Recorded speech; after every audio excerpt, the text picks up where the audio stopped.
Forum Komunikasi Bikers Orang Minang Indonesia atau FKBUMI menggelar Halal Bihalal ke-11 di Kota Bukit Tinggi. Acara ini dihadiri sekitar 200 anggota dari berbagai daerah di Indonesia.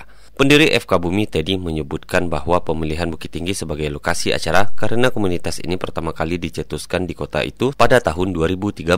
Sejak berdiri, FKBUMI telah merangkul para bikers Minang dari Sabang sampai Merauke tanpa membatasi jenis motor tertentu. Selain sebagai wadah silaturahmi, komunitas ini juga aktif dalam berbagai kegiatan sosial seperti membantu korban bencana alam. Alhamdulillah dari 2013 sampai sekarang FKBUMI sudah merangkul biker Minang, ya kan, dari Sabang sampai Merauke.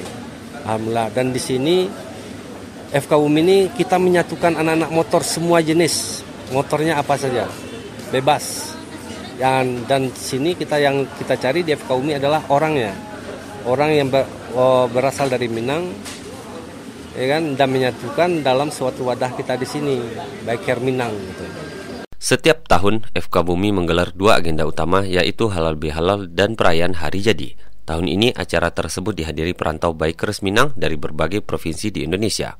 Jadi berharap FKBUMI terus berkembang dan semakin mempererat persaudaraan sesama bikers Minang.